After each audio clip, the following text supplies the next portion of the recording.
pas très agréable pour moi. Alors, je vais parler, avant même de parler de coniveau, je vais parler de topologie des variétés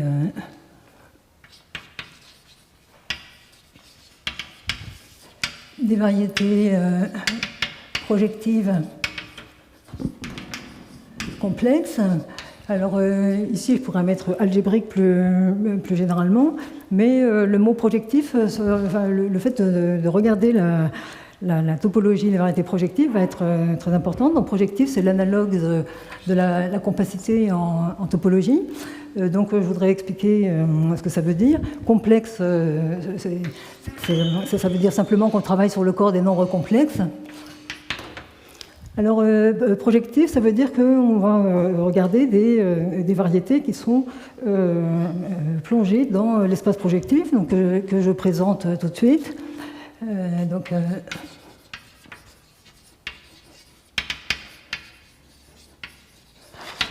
Donc c'est une sorte de miracle qu'en géométrie algébrique, on puisse disposer d'un espace ambiant qui est en fait qui est une variété algébrique et qui est compacte. C'est déjà en soi pas une évidence. Et donc l'espace projectif complexe, ça va être en dimension n comme ensemble.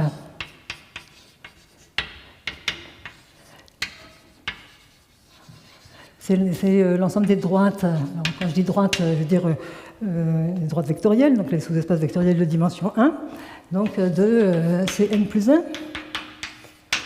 Et toujours comme ensemble, on peut le voir comme une compactification de l'espace affine Cn.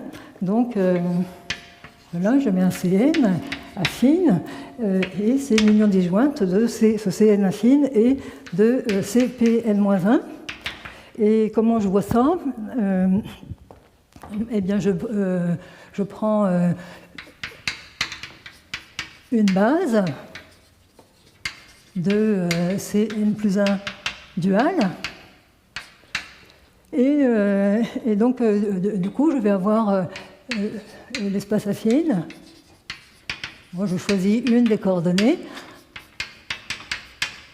Voilà. Je vais faire un dessin. Donc là, j'ai mon 0, et puis ici, j'ai mon espace affine. Cet espace affine, manifestement, il paramètre des droites dans Cn plus 1. Chaque point ici engendre une droite. Et donc, ça veut dire que j'ai une copie de cet espace affine ici dans mon espace projectif. Et non, le dessin n'est pas bon. Et donc, clairement, ce qui manque pour avoir tout l'espace projectif, c'est les droites en fait horizontales qui sont contenues dans x0 égale 0. Et donc, c'est pour ça que j'ajoute, pour avoir tout mon espace projectif, j'ajoute le Cpn-1 des droites contenues dans x0 égale 0.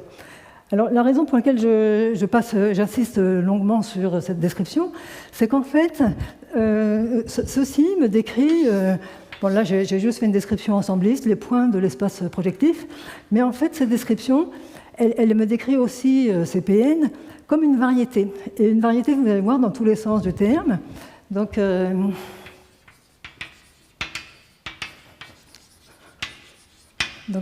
Cpn comme une variété, et c'est là que, même une variété lisse, soit topologique, elle va donc par ordre, disons, croissant de structure, enfin de rigidité des structures, différenciable, complexe ou algébrique.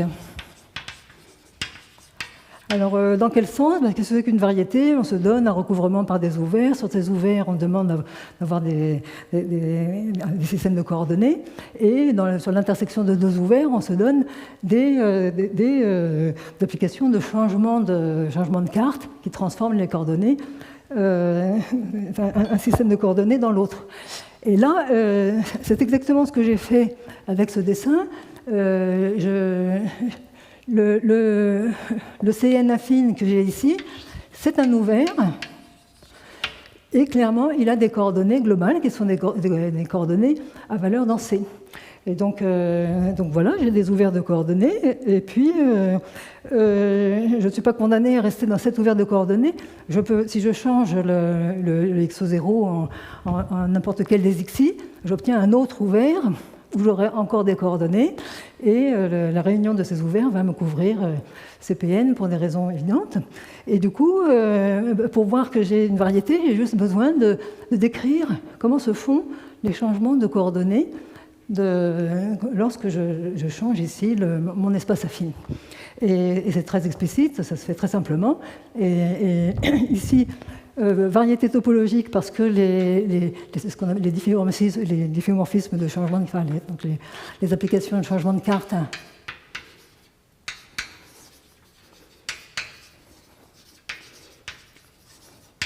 Bon, ben, dans le cas topologique, sont continus. Et en fait, ils sont bien plus que continus. Ils sont différenciables.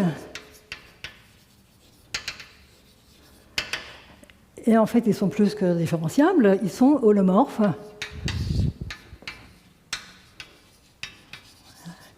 Et finalement, ils sont encore bien plus qu'holomorphes, ils sont algébriques.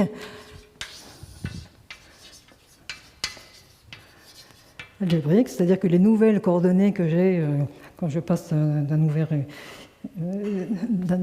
dans l'autre, les nouvelles coordonnées vont être des fonctions algébriques des précédentes, des anciennes.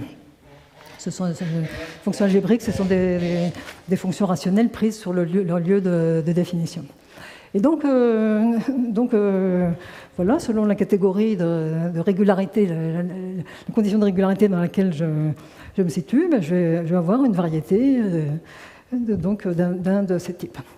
Et donc, c'est ça les objets qu'on va regarder. Et donc, ce qu'on voit en particulier, c'est qu'on a à la fois des variétés topologiques, ou différenciables, ou complexes. En particulier, si elles sont complexes et différenciables, ça va donner une variété différenciable orientée. Et puis, algébrique. Voilà. Alors, bon, là c'est juste CPN, mais ce qui va nous intéresser, c'est les variétés projectives. Donc, on va regarder donc, les fermées algébriques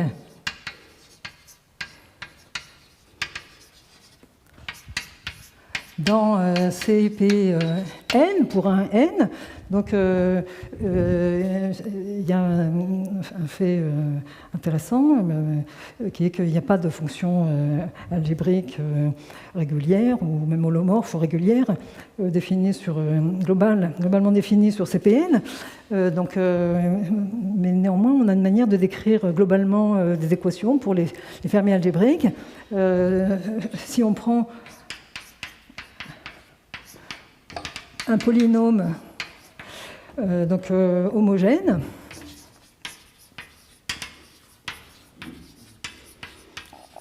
alors bien sûr, ça va donner une fonction sur Cn plus 1, mais ça ne va pas donner une fonction sur Cpn, parce que quand on peut voir bien sûr Cpn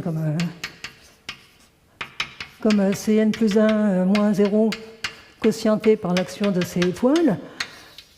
Bon, et vu comme ça, si on a une fonction homogène, c'est une fonction qui va être multipliée par un certain coefficient chaque fois qu'on applique une homothétie, mais rien ne dit que ce coefficient est 1, donc elle ne descend pas en une fonction là-dessus, sur le quotient. Mais néanmoins, ce polynôme homogène, si je prends le lieu f égale 0, eh bien c'est une condition qui ne dépend, qui descend à l'espace projectif. Donc ça, c'est naturellement... Ça me donne le lieu d'annulation d'un tel polynôme, c'est quelque chose qui est naturellement contenu dans l'espace projectif, toujours à cause de l'invariance par homogénéité. Et donc, un fermé algébrique, c'est quelque chose qui sera défini par un nombre fini d'équations.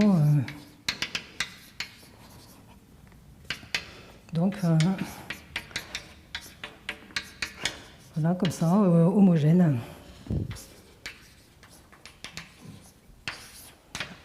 Donc alors là, on a seulement les fermées algébriques.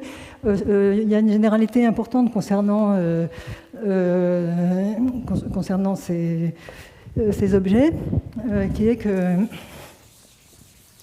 un théorème qui est dû à Chow, qui date qui est vraiment, je pense, d'avant la Seconde Guerre mondiale. Je ne suis pas absolument sûr de la date, et qui a été ensuite généralisé par Serre. Il dit que donc, les fermés algébriques donc de CPN sont aussi les fermés analytiques de CPN. Les fermés analytiques de CPN, ce sont des ensembles fermés pour la topologie de CPN, mais qui sont définis localement par des équations holomorphes.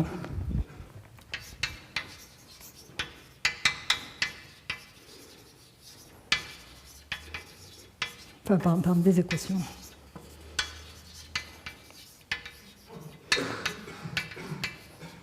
C'est un théorème qui n'est pas très difficile à montrer, mais qui est quand même assez étonnant. Là, vous voyez que si vous prenez un fermé algébrique, si vous le regardez dans des cartes affines, les équations sont polynomiales. Parce qu'on a nos FI, ce sont des polynômes homogènes. On les restreint à x0 égale 1, on va obtenir des polynômes.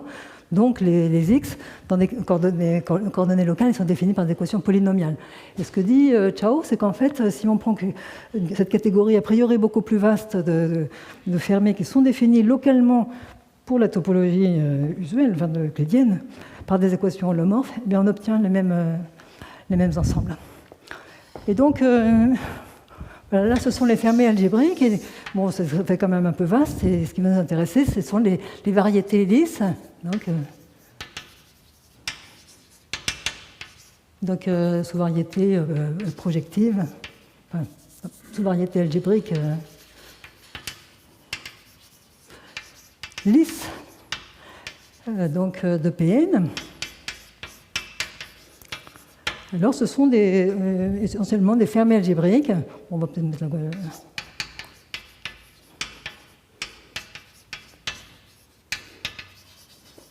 des fermés algébriques, donc satisfaisant la condition jacobienne pour la licité. Donc,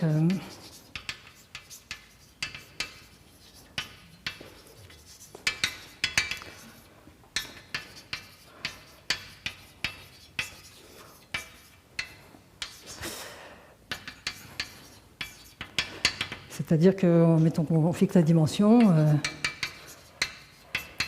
et ce qu'on veut, c'est la condition habituelle pour une définition qui apparaît quand on définit une sous-variété, même dans le cadre de la géométrie différenciable.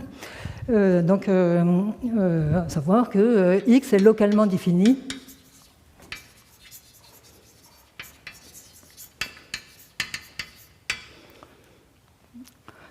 par grand N moins petit n, équation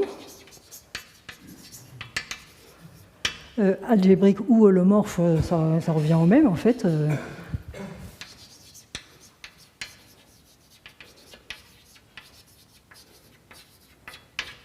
Donc adifférentielle indépendante, c'est ça la condition jacobienne.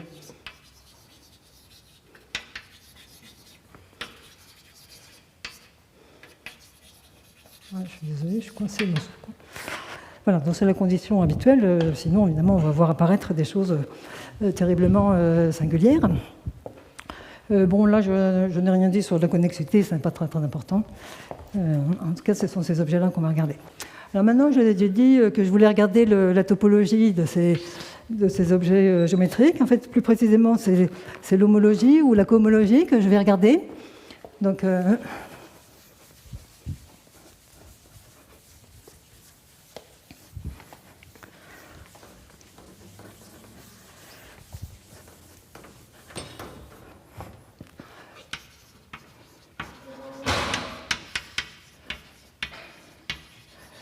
alors là, cette donnée-là, elle utilise très très peu de toute l'information que j'ai. Elle va utiliser uniquement le X comme un espace topologique. Donc je vais prendre la définition, par exemple, via l'homologie singulière.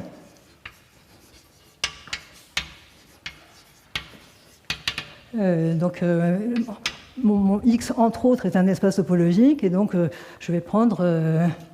c'est l'homologie du complexe des chaînes singulières. Donc les chaînes singulières de dimension i, donc c'est le CI de x. Donc là, je fais un coefficient dans z, par exemple. Mais on prend le groupe abélien libre engendré par les applications continues du simplex de dimension i. Comme ça. Donc ici, on prend uniquement... Là, c'est uniquement la structure topologique de x qui intervient dans cette définition, avec la différentielle donnée, enfin, c'est le bord donné par la restriction au bord du simplex.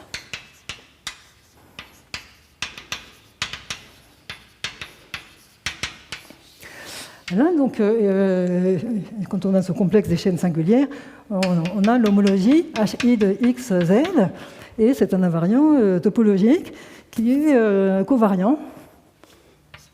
Donc, c'est un covariant sous les applications continues. Alors, F.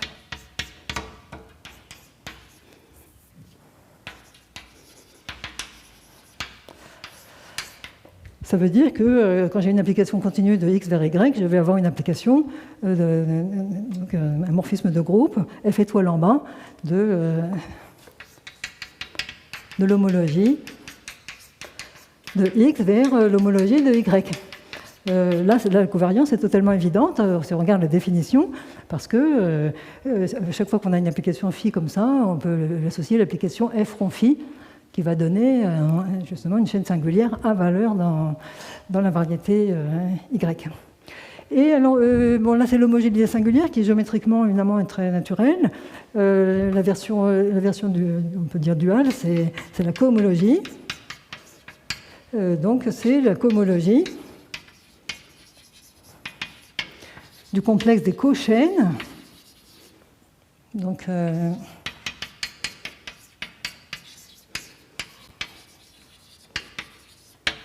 des cochaînes singulières, c'est simplement le complexe dual de ceci. Donc je prends le dual, et donc du coup les applications de bord vont dans l'autre sens, ce sont les applications transposées.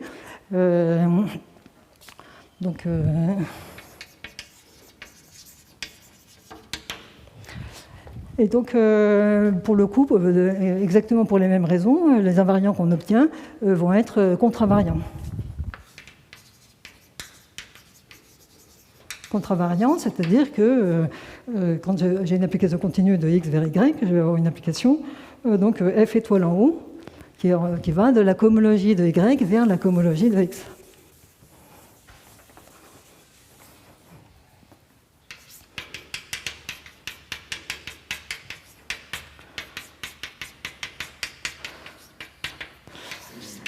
Alors, peut-être que l'homologie singulière est plus naturelle géométriquement, plus facile, plus concrète. On comprend on voit bien ce qu'on cherche à faire, hein, des contours sans bord dans X. Bon.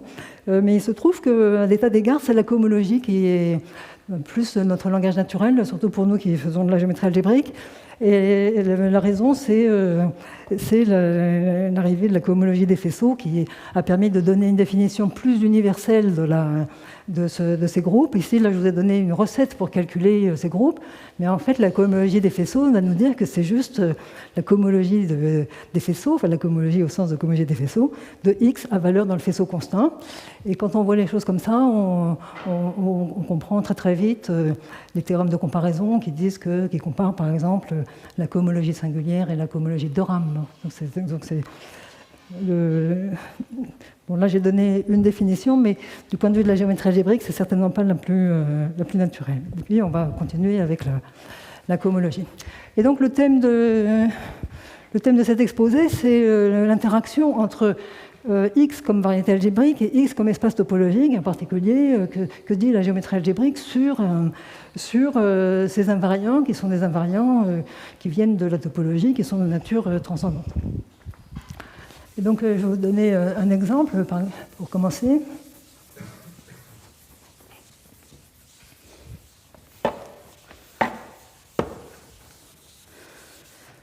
Bon, donc associé à ces invariants cohomologiques, on a les nombres de Betti. Donc, BI de X qui sont donnés comme les rangs de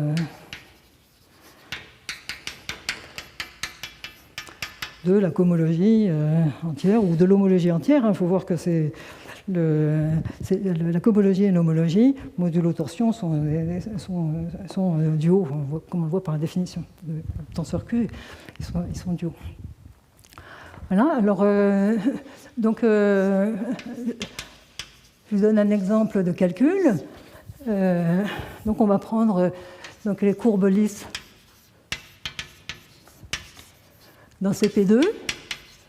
Bon, donc là, CP2, c'est de dimension 2 complexe. Donc, une courbe lisse, ça va être définie par une seule équation. Donc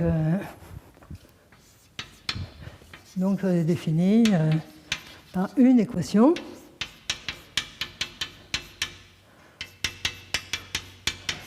Homogène de degré D.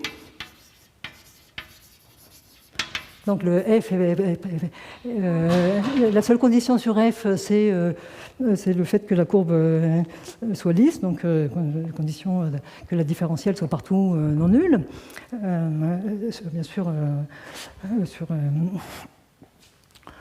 quand je me place sur CP2, enfin, ou sur C3 moins 0. Et donc là, un mini-théorème, c'est... alors donc cette courbe, c'est une courbe complexe, un objet de dimension 1 complexe, modelé localement sur des ouverts de C, donc c'est de dimension 2 réelle. Et en plus, c'est compact, bon, CPN est compact, et c'est orienté parce que ça met une structure complexe. Donc je sais par la classification topologique des surfaces orientées compactes que C est homéomorphe à donc, quelque chose qui est comme ça. Ça s'appelle donc surface orientée, donc compacte de genre G. Le genre G, sur ce dessin, donc dans le nombre de trous.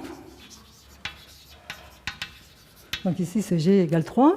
Mais la bonne définition du genre, c'est de dire, bon, si je regarde les nombres de Betti, j'ai B0 égale 1. B0, c'est le nombre de composantes connexes. J'ai B2 égale 1. Donc, par dualité de Poincaré. Moi, j'ai oublié de mentionner ça. Donc, la dualité de Poincaré,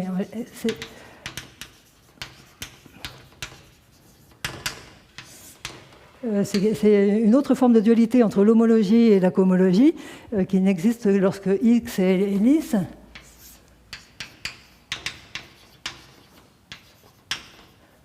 Alors là, c'est une dimension complexe n, donc une dimension réelle 2n, mais comme c'est une variété complexe, elle est orientée, donc on peut appliquer la dualité de Poincaré. Et donc, ce que dit la dualité de Poincaré, c'est qu'on a un isomorphisme canonique entre l'homologie et la cohomologie. Voilà, donc en particulier, ici, là, le B2 il est égal au 0, dans une symétrie des nombres de Betti, et le genre apparaît apparaît ici.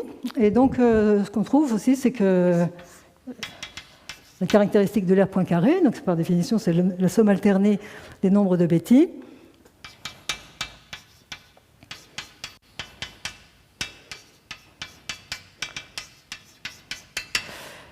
C'est aussi 2 moins 2G. Voilà. Et alors, donc, le théorème que je n'ai pas encore écrit, c'est que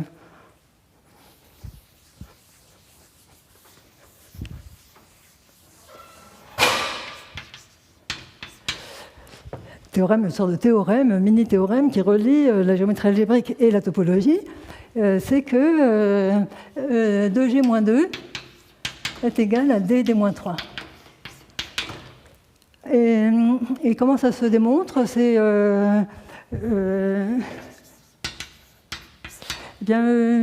d'abord, il y a une formule, ce qu'on appelle la formule de Hopf, qui est un théorème de topologie. Qu'est-ce que c'est D? D, c'est le degré. Là. C'est là que je dis qu'il y a un lien entre la géométrie algébrique et la topologie. On a un invariant qui vient de la géométrie algébrique, c'est le degré de l'équation. Et je dis que ça va se retrouver comme un invariant topologique qui est le genre de la courbe. Alors là, bon, je donne une démonstration ad hoc. On a la formule de Hopf, qui est très générale, qui va marcher sur les variétés, différenciables compactes. Je crois qu'on n'a même pas besoin de savoir que c'est orienté, en fait. Ça nous dit que qui top, voilà, n'importe quelle variété,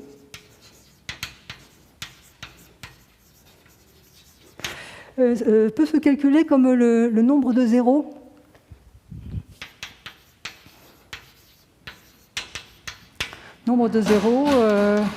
d'un champ de vecteurs. On prend un champ de vecteurs générique, transverse. Donc, si on prend un champ de vecteurs suffisamment transverse, on voit qu'il y a un canon fini de zéros, et on les compte. Alors, il faut faire un petit peu attention pour le comptage, pour les questions d'orientation, mais enfin bref, on y arrive. Et donc, on a cette belle formule.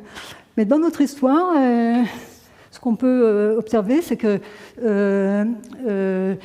notre courbe C, donc comme c'est une courbe complexe, on peut parler de différentiel holomorphe dessus. Et donc, les différentiels holomorphes, essentiellement, ça va donner le dual du fibré tangent. Donc, finalement, on va trouver moins nombre de zéros d'une différentielle holomorphe.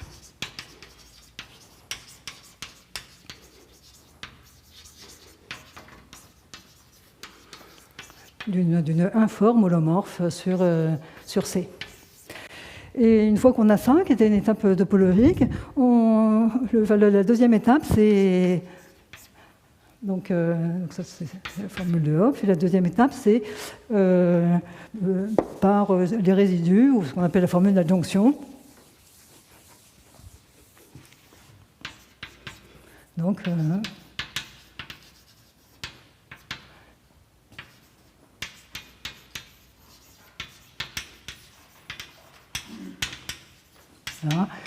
Ça va nous dire dans ce cas-là que ce qu'on appelle donc le fibré oméga C des informes holomorphes, c'est donc les sections, c'est ce qu'on appelle le OC de D-3. Voilà, donc ça revient à dire que les sections holomorphes de oméga C, c'est exactement la même chose que les polynômes de degré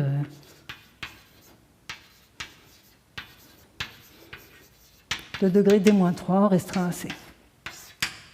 Voilà, et c'est comme ça qu'on démontre cette formule. Alors, en fait, il y a ça c'est vraiment un cas très particulier d'un théorème beaucoup plus général.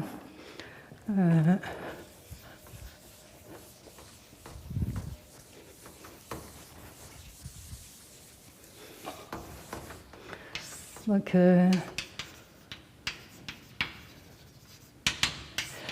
qui est dû essentiellement à Grothendieck et à Serre. Je peux dire que Serre fournit un morceau, Grothendieck le reste. Je pense que dans le cas projectif lisse, c'est vraiment dû à Serre. X, variété projective.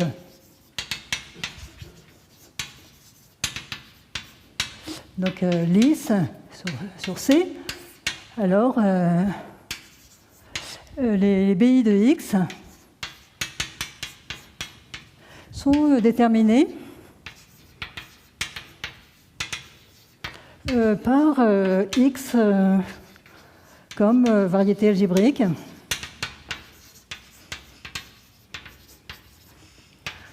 veux dire, voilà, bon, franchement, cet énoncé-là, il est quand même un peu bizarre.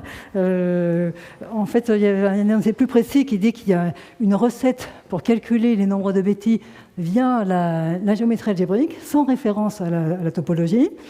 Donc, mais néanmoins, bon, même si cet énoncé-là n'a pas beaucoup de sens, je peux vous montrer tout de suite une implication remarquable, donc, enfin, qui correspond exactement à cette idée d'une variété algébrique abstraite qui ne dépend pas du fait qu'on soit sur le corps des nombres complexes et donc qui ne nécessite pas l'utilisation de la topologie. Donc, peut-être sur le corollaire ou exemple. Quand vous avez une variété comme ceci définie contenue dans CPN, donc elle est définie par des équations, et ces équations pourraient très bien être... donc ces équations sont des équations qui sont des polynômes homogènes, et elles pourraient très bien être définies sur un corps de nombres. Donc,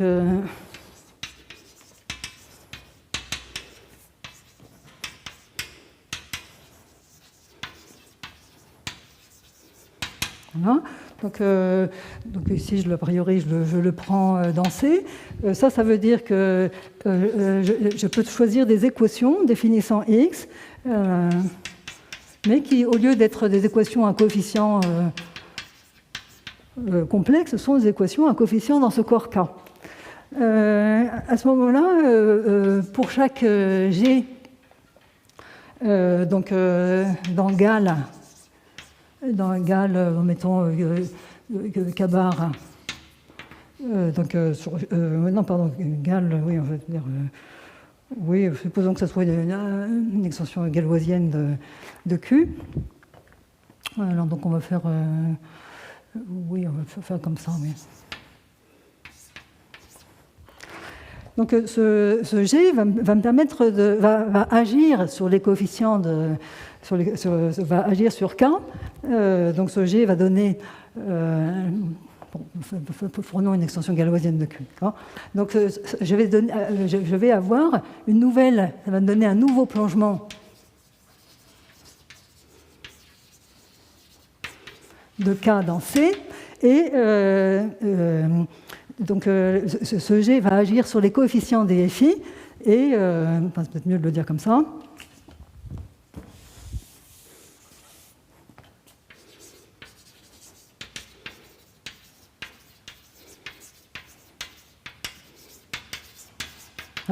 Et ça va du coup définir, je vais obtenir de nouvelles équations, et ça va me déterminer une nouvelle variété algébrique, comme ceci.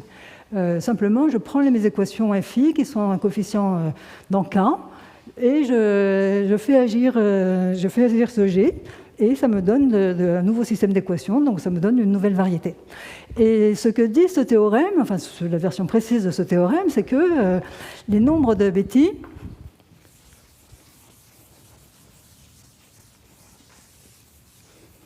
donc théorème,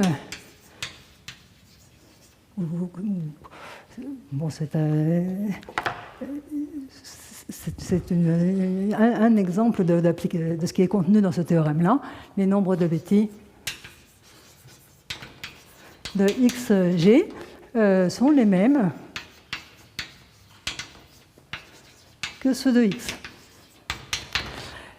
Et donc, c'est quand même très intéressant parce que xg et x, donc ce sont deux espaces topologiques, je les considère comme des variétés topologiques, et elles sont appelées des variétés complexes conjuguées. Et en fait, Serre a montré que x et xg ne sont pas nécessairement homéomorphes.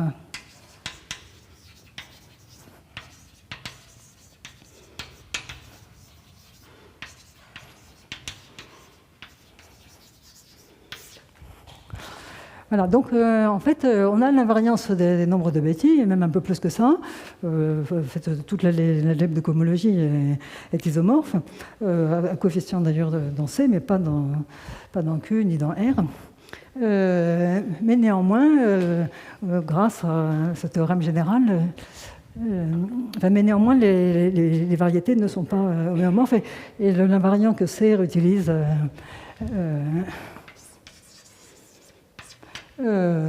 l'invariant que Serre utilise pour montrer que ces variétés ne sont pas homéomorphes, c'est le groupe fondamental.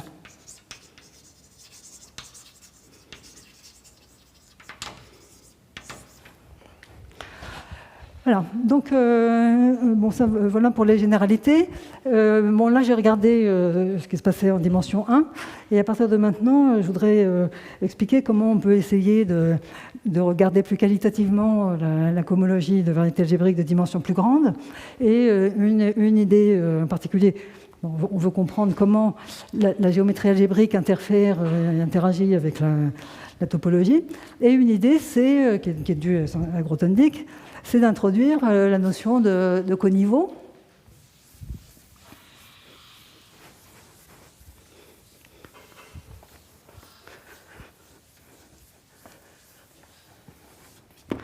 Donc maintenant, X, comme toujours, sera une variété projective complexe.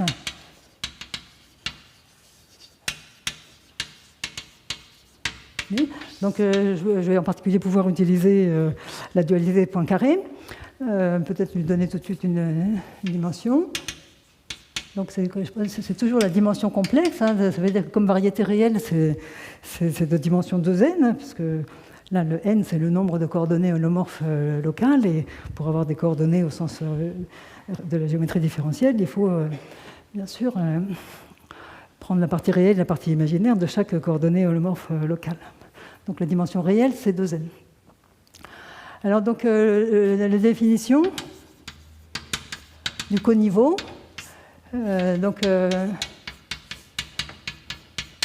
Alors ici, en fait, je veux discuter la cohomologie à coefficient entier et la cohomologie à coefficient rationnel. Donc je vais mettre coefficient A, et A sera Z ou Q selon les cas.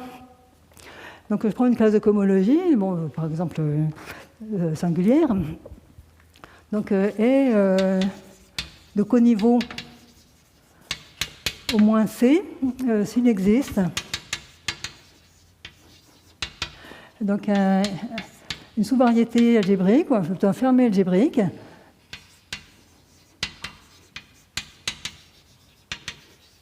alors je vais peut-être noter J, l'inclusion, de codimension au moins C, tel que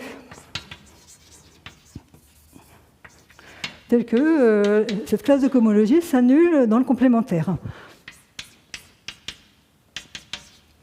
Donc c'est une annulation dans la cohomologie de l'ouvert complémentaire. Alors là, je dois ajouter un petit mot de définition sur la notion de dimension d'un fermé algébrique. Quand j'ai une sous-variété lisse, la dimension, c'est le nombre de coordonnées locales. Donc il faut dire quelque chose dans le cas général.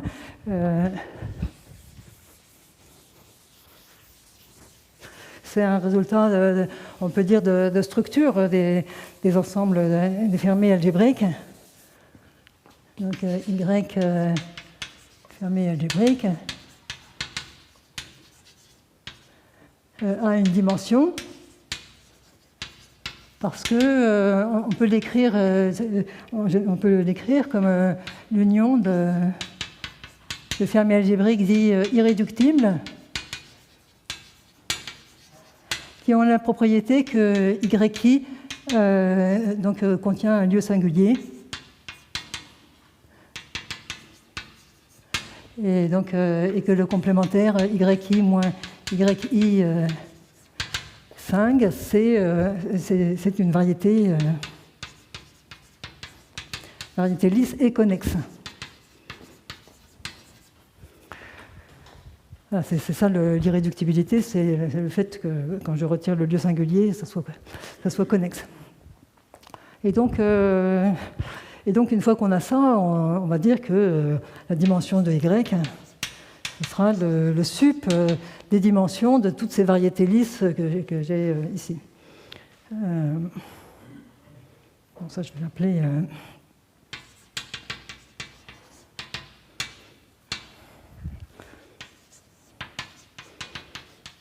On prend les composantes irréductibles, on prend la partie lisse, la partie régulière, ça a une dimension, et on prend le sup sur les i, ça me donne la dimension de y. Alors, donc maintenant, donc je reviens à cette définition. Ce qu'on peut voir en général, le y ne sera pas lisse, on ne va pas pouvoir lui appliquer la dualité de Poincaré, je vais expliquer ça tout de suite, mais on peut quand même appliquer une version de la dualité de Poincaré. Enfin, c'est une version qui s'applique à la cohomologie relative de la paire. Bon, je ne vais pas rentrer trop dans les détails. En tout cas, bon, ce que dit cette définition, c'est que alpha vient d'une classe de cohomologie à support dans Y, et là, on applique à ça une version de la dualité de Poincaré. Et donc, en fait, ça équivaut... cette annulation que j'ai ici, en fait, elle équivaut à quelque chose de plus concret, à savoir, il existe bêta, qui est une classe d'homologie sur Y, telle que ma classe alpha, c'est le dual au sens de Poincaré, donc j'applique la dualité de Poincaré, l'isomorphisme entre l'homologie et la cohomologie, appliqué à la classe J étoile bêta. Donc ça, bêta, c'est une classe d'homologie sur Y, je la pousse sur X par covariance, et après j'applique la dualité de Poincaré sur X pour passer en cohomologie. Alors bon, donc là, c'est pas trop difficile de voir l'équivalence entre les deux, mais c'est la topologie générale. Et donc maintenant, je veux discuter, parler des différentes propriétés de cette notion. Alors la première chose, c'est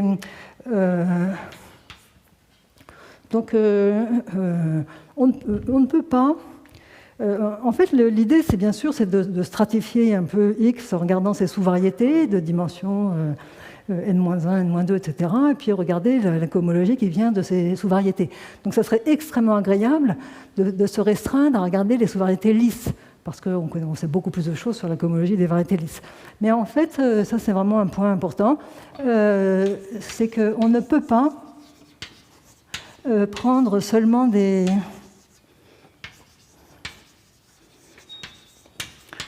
Y lisses. Bien sûr, on pourrait toujours faire une définition en prenant seulement des Y lisses, mais ce que je dis, c'est qu'on ne va pas du tout obtenir la même définition.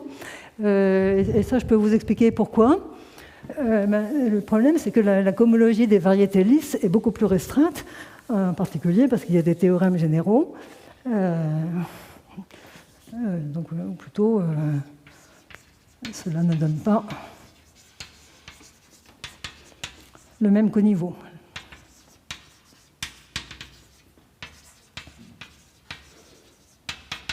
Alors, je peux vous donner un exemple. Eh bien, je vais vous donner l'exemple des hypersurfaces lisses dans l'espace projectif. Donc, je vais prendre X contenu dans CPN plus 1, donc une hypersurface lisse de degré D. Et je vais prendre n, donc elle est de dimension n, bien sûr, et je vais prendre n supérieur ou égal à 3. Alors, il y a toute une série de théorèmes très beaux qu'on appelle théorème de Lefschetz, dû à Lefschetz, c'est le théorème de Lefschetz sur les sections hyperplanes.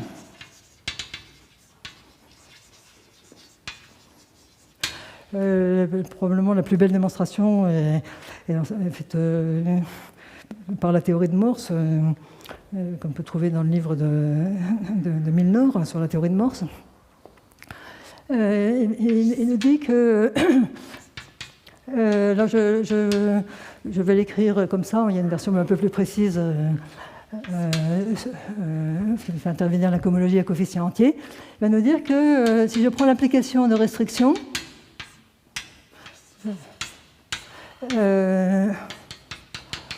comme ceci, est surjective pour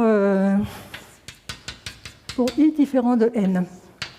N, c'est la dimension de x.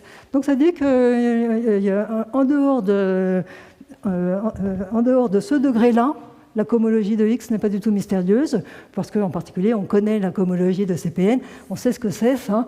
C'est égal à Q si i est pair, et 0 si i est impair. Donc dans la cohomologie de x, il y a ce qui vient de CPN plus 1, qui n'est pas très gros, et puis il y a de la cohomologie supplémentaire qui apparaît en degré n, qui est la dimension complexe.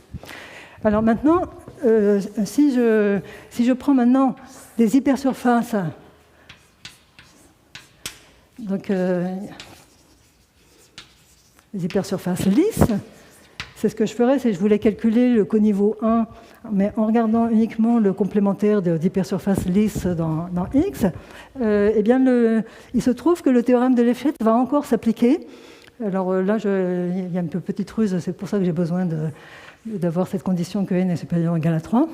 Le théorème de Lefschetz va encore s'appliquer, et on va trouver que hi de CPN plus 1, Q, l'application de restriction vers la cohomologie de Y. Donc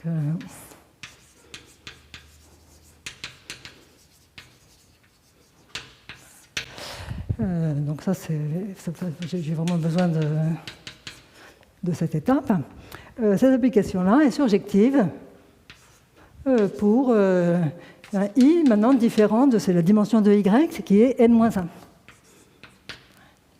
Donc ce que ça nous dit, c'est que pour ce x-là, la seule cohomologie intéressante apparaît en degré égal à n, alors que pour le y-là, la seule cohomologie intéressante apparaît en degré n-1. D'accord ? Et donc ça veut dire que si vous regardez cette flèche-là,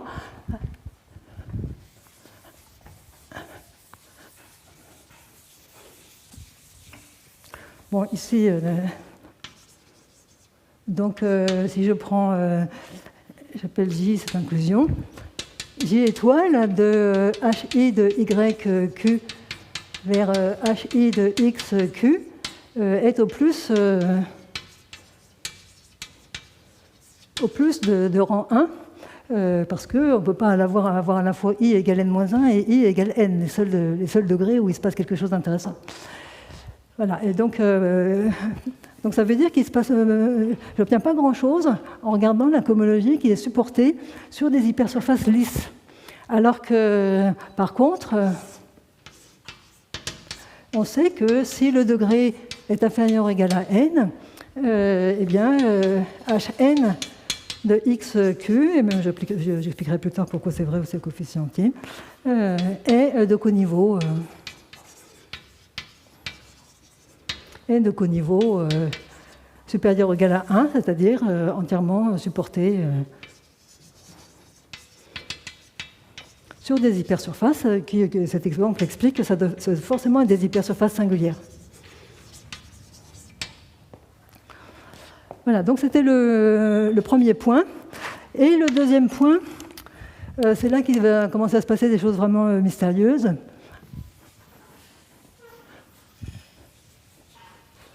Par contre, je n'ai pas de montre, donc je ne sais pas l'heure qu'il est.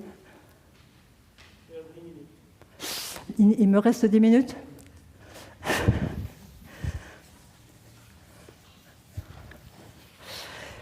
Eh bien, donc, le deuxième point, bon, là,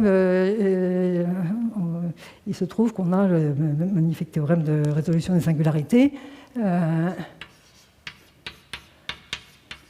qui permet de remplacer n'importe quelle fermée algébrique ici par quelque chose de lisse, donc ce qu'on appelle une résolution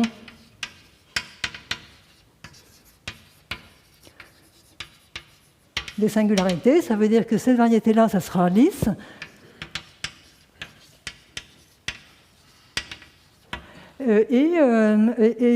Cette application ici, donc elle va être propre holomorphe, enfin, c'est un morphisme de variété algébrique nécessairement. Et le point c'est que c'est un isomorphisme en dehors du lieu singulier. Donc on ne change rien le long du lieu régulier de Y, et on pratique ce qu'on appelle des éclatements, etc., jusqu'à obtenir quelque chose de lisse. Donc ça, Hironaka nous dit que ça existe, et du coup, moi j'ai dit qu'on comprenait bien mieux la topologie des variétés lisses. Donc dans la définition du coniveau, on a envie de remplacer le support Y par quelque chose de lisse, en appliquant Hironaka. Et donc la question, c'est de savoir si cette formule-là, ici,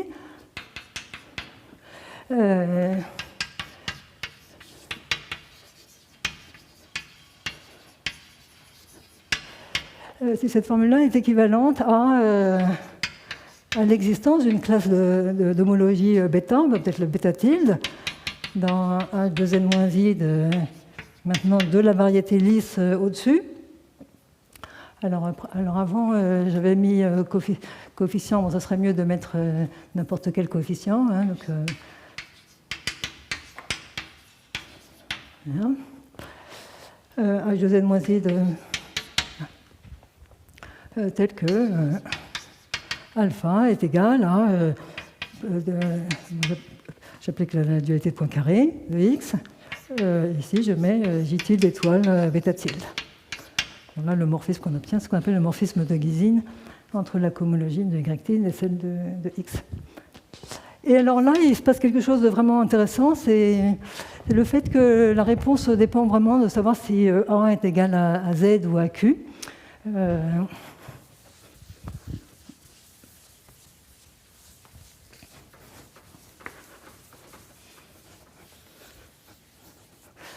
Donc il y a un théorème assez fondamental qui est dû à deux lignes, qui est extrêmement difficile, beaucoup plus que de tout ce que j'ai raconté jusqu'ici, qui dit que si A égale Q, eh bien l'image de taux étoile, de l'application taux étoile, de H2n-i de YQ vers H2n-i de XQ. Bon, là, ce qui est vraiment crucial, c'est que X soit lisse et projective.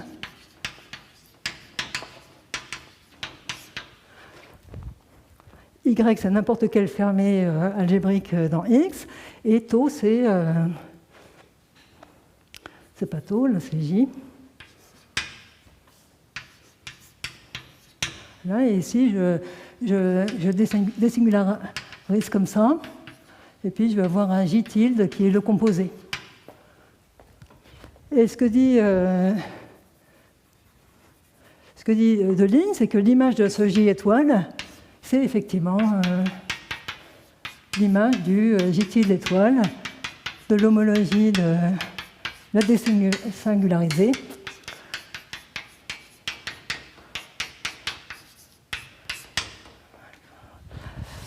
Voilà, donc là, c'est difficile parce que ça repose sur la théorie des structures de Hodge mixtes. L'étude de la cohomologie des variétés projectives lisses est vraiment très guidée, enfin, très structurée par la notion de structure de Hodge pure. Et celle des variétés singulières, d'après Deligne justement, est modelée sur la théorie des structures de Hodge mixtes. Et ce que dit Deligne, c'est plus ou moins que le mixte ne se mélange pas avec le pur. Et comme à droite, on a quelque chose de pur, et à gauche, on a quelque chose de mixte, eh bien, c'est la partie pure du machin mixte qui va venir. Bon, c'est assez magnifique comme résultat. Ça remonte aux années, donc c'est théorie de Hodge 2.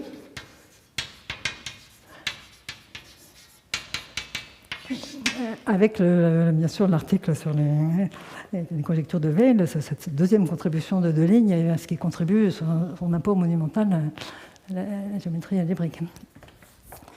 Voilà. Alors, donc en fait, tout mon exposé, mais malheureusement, il doit bientôt prendre fin, consistait à expliquer que ça ne marche pas sur Z. Alors, bon, premièrement, il y a donc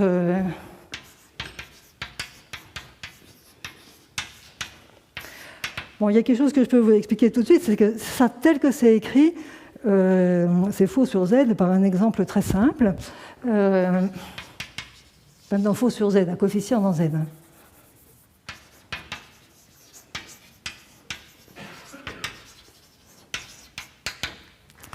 Donc l'exemple, eh bien, je vais partir de ce qu'on appelle une surface abélienne, ce qui est un tore complexe de dimension 2, mais qui est algébrique. Et ici, je vais prendre une courbe lisse, mettons, une courbe lisse de genre 2. C'est-à-dire que ce A, c'est ce qu'on appelle la jacobienne de cette courbe lisse.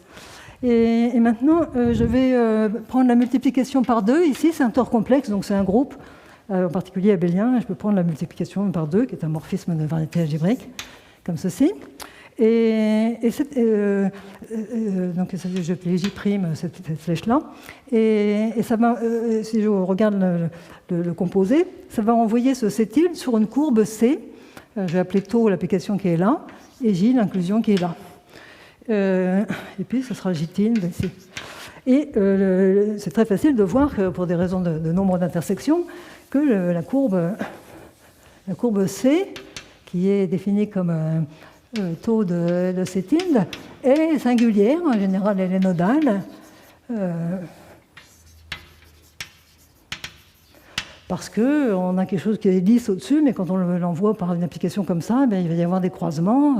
Donc on a une situation comme ça, et puis en bas, il y a des branches qui vont se rencontrer.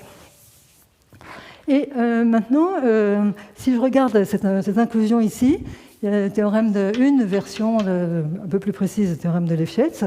Va nous dire que si je regarde l'application J étoile de cette homologie-là vers H1 de A à Z, c'est surjectif.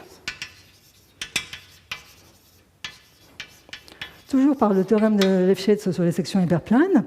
Et par contre, donc, si je prends J tilde d'étoile, eh bien, ça se factorise. Je vais peut-être appeler 2, je vais peut-être appeler M2, peut-être c'est la multiplication par 2. C'est M2 étoile composé avec J' étoile, hein, puisqu'on a la composition de ce J tilde comme ceci. Et or, ça agit par la multiplication par 2 sur l'homologie. Et donc, ça va entraîner que im J tilde d'étoile est contenu dans 2. Donc, on n'a pas l'image de façon. Et alors, est-ce que je dois m'arrêter ou... 2 minutes. D'accord. Alors, bon, je vous dis maintenant très rapidement la situation. De fait,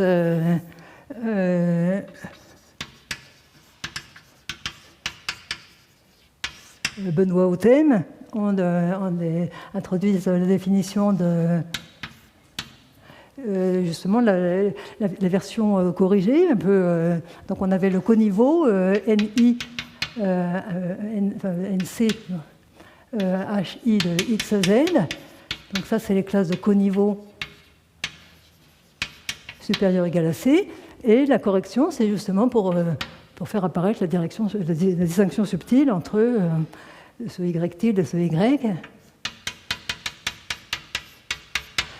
Donc, c'est de coniveau fort supérieur égal à C. Donc, c'est les classes de la forme PD du dualité de Poincaré appliquée à un J tilde d'étoile. Voilà, donc quelque chose qui vient de la cohomologie d'une variété lisse de dimension n-c. Et donc, il montre qu'il existe des X. Alors, donc c'est il faut prendre la cohomologie de degré au moins 3, sinon pour i égale 2, visiblement ça ne marche pas. Il existe des x, et donc projective lisse.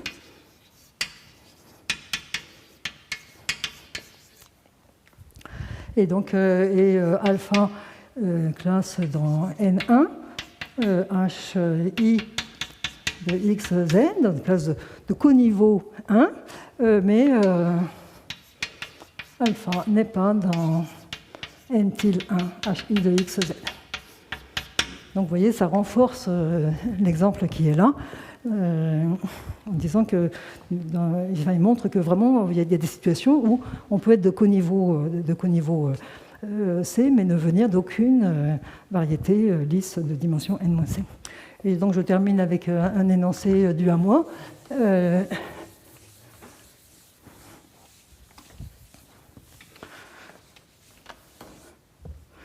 Donc la question, ces variétés-là, dans ces exemples, ce sont des variétés qui ne sont pas rationnellement connexes.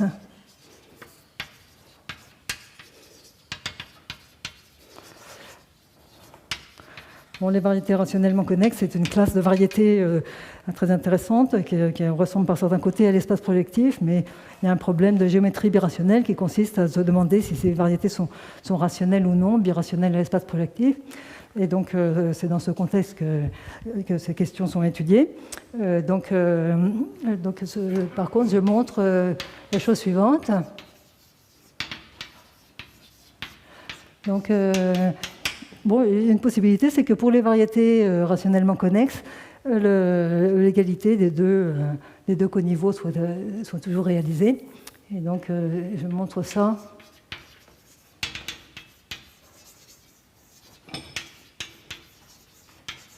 Pour des variétés rationnellement connexes de dimension 3, précisément, je montre qu'on a ça.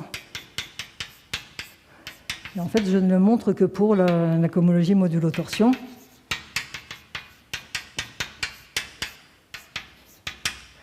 Ça veut dire...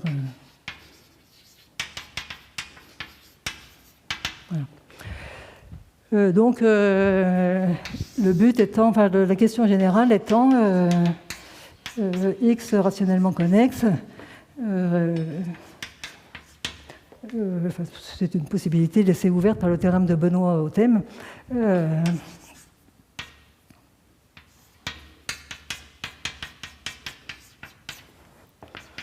Que la cohomologie de coniveau fort 1, ça soit la même chose que la cohomologie de coniveau 1.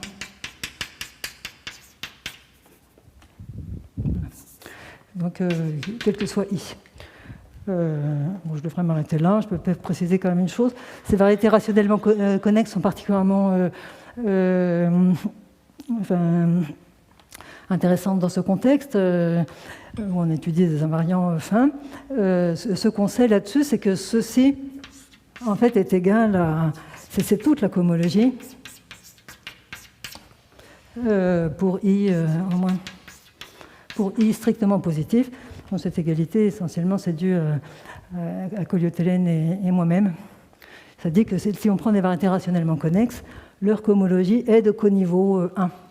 Je reviens à ce que j'avais dit, j'avais donné l'exemple des hypersurfaces de degré D inférieur ou égal à N. Justement, cette inégalité D inférieur ou égal à N, ça dit exactement que les hypersurfaces qu'on regarde sont rationnellement connexes. Et j'avais dit, dans ce cas-là, on a cette égalité. Et c'est une généralité en fait sur les variétés rationnellement connexes. Voilà. Excusez-moi d'avoir dépassé. Une heure passe très très vite. Oui.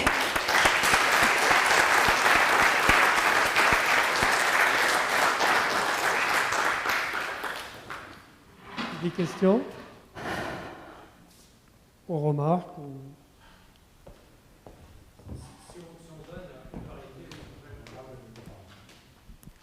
Si on se donne une variété ou enfin, une famille de variétés ou même une variété et qui ne vérifie pas l'égalité des coniveaux à coniveaux, enfin, on n'a pas l'égalité n tilde, bon, du coup on a un entier ou une famille d'entiers qui est l'indice, enfin, le conoyau. Est-ce qu'il y a des espoirs de borner ça d'une façon ou d'une autre, ou est-ce qu'en fait l'exemple ici montre que ça peut être n'importe quoi le conoyau? La question concerne le comportement par spécialisation dans la famille. Par exemple, ou même pour une seule variété, mais enfin, voilà, toutes sortes de ce genre de questions. C'est-à-dire, Alors, bon, pour le comportement en famille, le coniveau, on prend une famille de variétés lisses. Bon, alors il y a ce théorème si on prend une famille de variétés projectives lisses, il y a le théorème de fibration d'Ehresmann qui dit que la topologie ne va pas changer. C'est-à-dire, topologiquement, toutes les fibres sont, en fait, toutes les fibres sont homéomorphes parce que c'est exactement ce que dit ce théorème d'Ehresmann, ça redresse la famille. Et maintenant, ce qu'on peut montrer, donc ça veut dire que toutes les homologies des fibres HI de XTZ, on peut les voir comme étant les mêmes. Ce qu'on peut montrer, c'est que si on prend une classe de coniveau C sur la fibre générale, et on la spécialise en n'importe quel point, elle va rester de coniveau au moins C sur la fibre spéciale. Mais le coniveau peut quand même sauter. Plus, ça c'est vraiment là, on touche vraiment à on peut dire à la conjecture de Hodge, par exemple. Typiquement, si on prend mettons de degré 2, degré 2 coniveau 1. Ça veut dire que la classe qu'on regarde est supportée sur une hypersurface, et ça veut dire en fait que cette classe est la classe de cohomologie d'une combinaison des composantes de cette hypersurface. Bon. Et maintenant, donc, il peut très bien se passer la chose suivante, ça c'est ce qu'on appelle le saut dans le groupe de Néveron-Séveri, que sur la fibre générale, une classe de cohomologie de degré 2 ne soit pas algébrique, c'est très fort, ça veut dire que ce ne soit pas une classe de Hodge, ça c'est quelque chose qu'on voit, quelque chose qui varie vraiment avec la structure complexe, et quand on la spécialise, elle devient une classe algébrique, et du coup, elle est de coniveau 1. Donc on peut avoir un saut comme ça. Et maintenant, si on veut plus discuter sur cette question de n et n tilde, là, il y a quelque chose qui n'est pas clair pour moi, c'est ce qui se passe avec le coniveau. Parce qu'on peut imaginer la chose suivante. On prend une classe alpha qui, au contraire, maintenant, va être de coniveau fort, au moins C, sur le XT général. Bon. Coniveau fort au moins C, ça veut dire que ça vient de la cohomologie de variétés lisses projectives de dimension n-c. Bon. Mais il se peut très bien que quand on spécialise, et ça c'est une question vraiment un peu mystérieuse à mon sens, que quand on spécialise, ça ne soit plus de coniveau fort au moins n-c, parce que, enfin, on voit très bien ce qui se passe.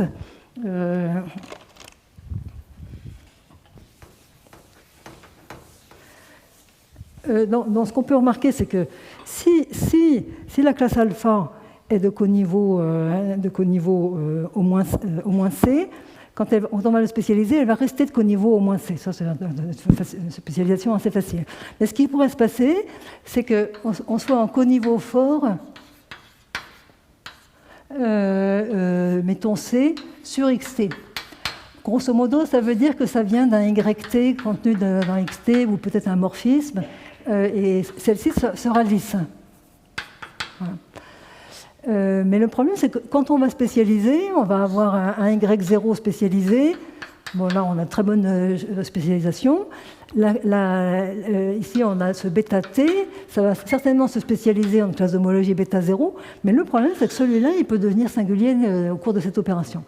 Et du coup, ce qu'on ne connaît pas, c'est si le coniveau fort, donc je ne sais pas s'il faut dire semi-continu, enfin bref, il pourrait très bien sauter à cause de ce problème.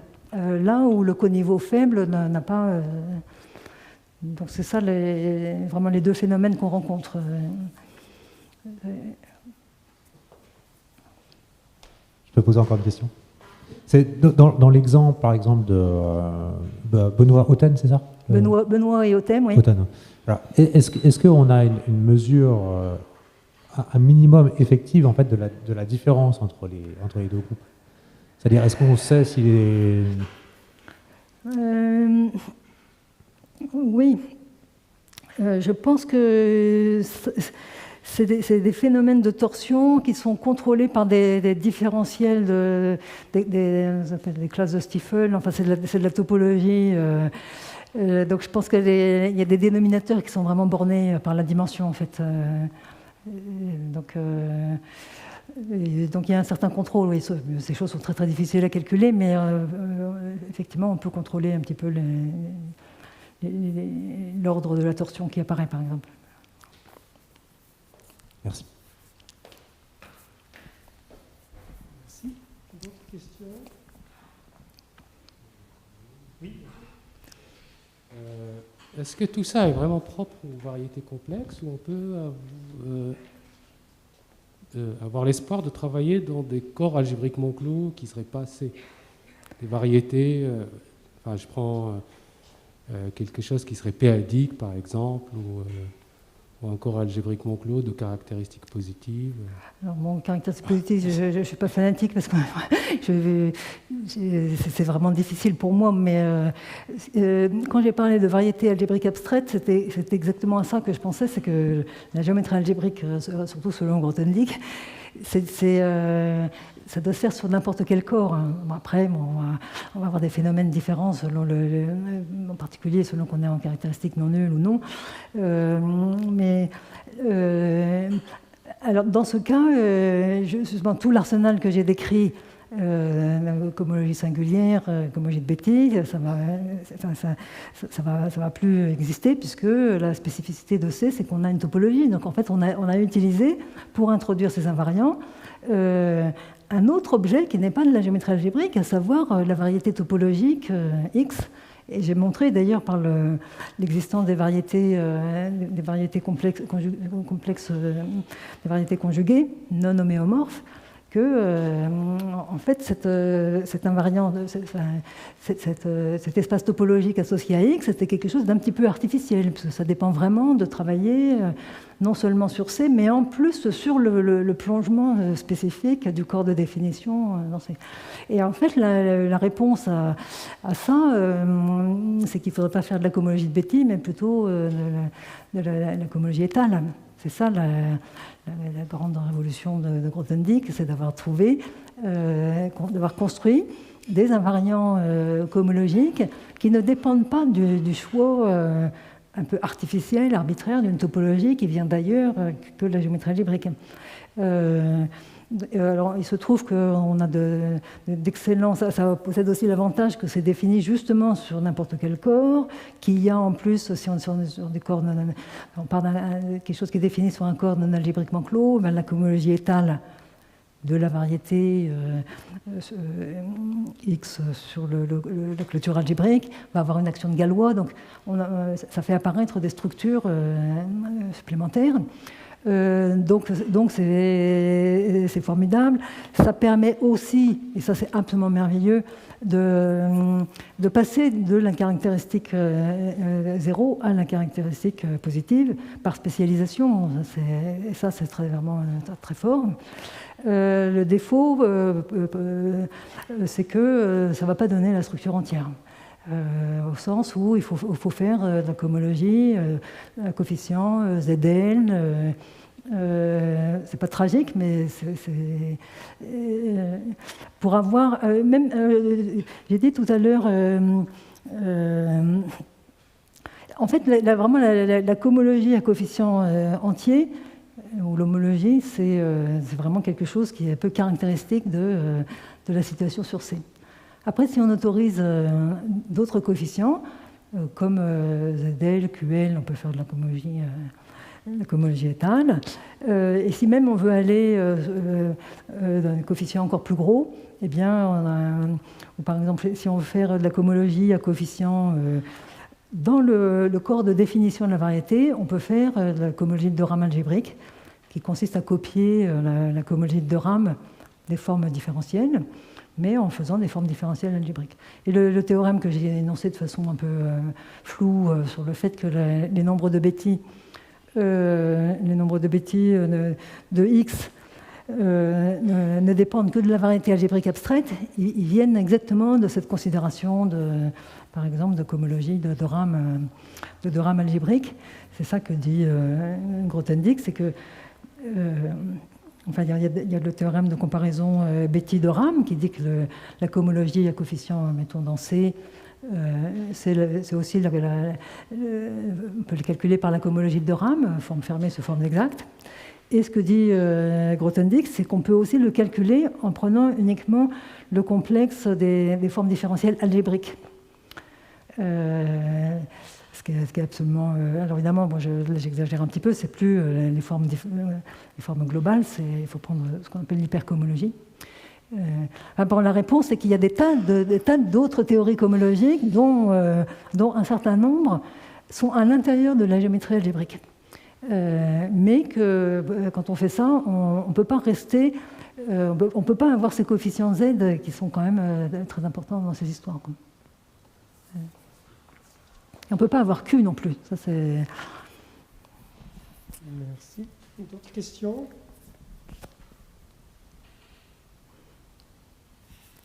Bon.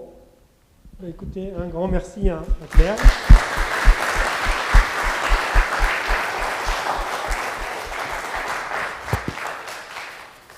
Et merci pour l'accueil, hein, et longue vie à LMB.